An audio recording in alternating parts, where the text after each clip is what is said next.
Hi guys, welcome back to 0 to 150k in 5 years, where every week I'm coming at you with concise strategies on how to climb the corporate ladder, achieve more in your career, earn more in your career, faster than you ever thought possible.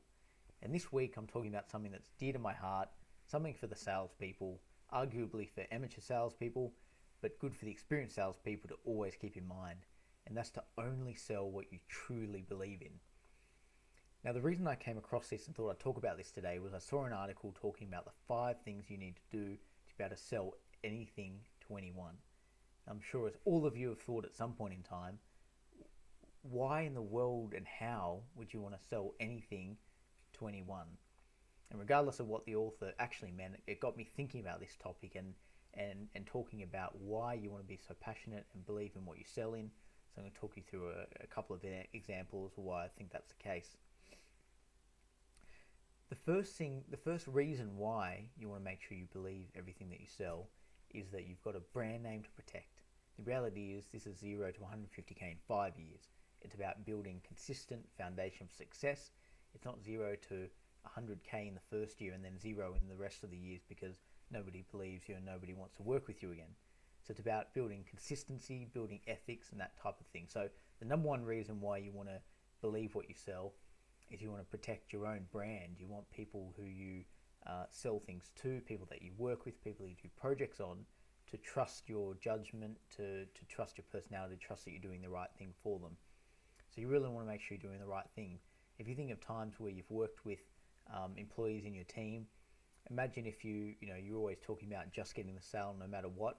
Those employees go to customers, they go to competitors, and all of a sudden, you're exposed. So you always want to be consistent, have ethics within yourself, and you want to expose that and always be thinking about your brand and how you want people to talk about you when you leave and support you ongoing, since industries are fairly tight these days.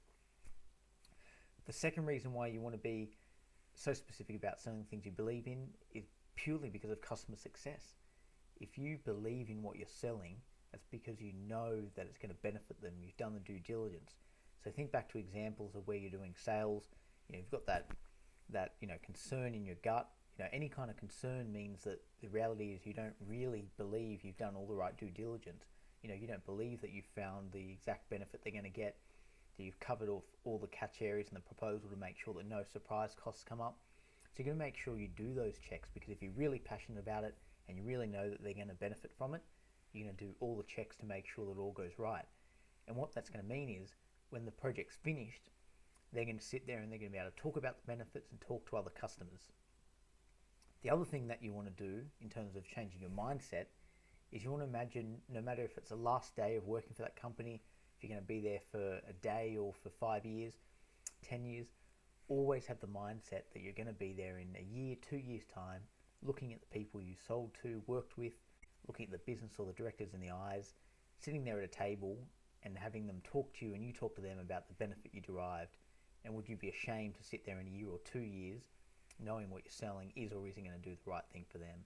So if you always have that mindset that you've got to be there at the end, then you're going to be more ethical and you're going to think about the due diligence and you're going to do more right by them. And that's going to allow them to give referrals to more of your customers and help you to grow business. The final reason why you want to truly believe what you're selling is because if you truly believe it's going to benefit the customer, then every minute the customer doesn't have what you have to offer them or what you have to work with them on, what you have to sell them, means that they're missing out. And if you really, really believe that, then you can push and you can persist and you can make it happen without being ashamed whatsoever, since you know the only reason you're following up is because you really believe it and you're passionate. That passion's going to come across, the logic's going to come across, and you're going to be able to really push for things without being ashamed for it and get things moving on both sides. So this really goes down to some really fundamental stuff. You've probably heard it everywhere, but I think it's still relevant today. You want to really believe what you're selling. If you don't, if you've got concerns, in the long run, you're better off admitting it, letting it go. Even today, working with some prospects, 2 prospects, I reviewed the requirements, thought about the benefits, came back and told both of them, I'm really sorry to say it, would love to do business together, but I just don't think we're the right fit. If we move forward together, we're not going to deliver the benefit and we're going to waste your time. The reality is a couple of eventualities happen.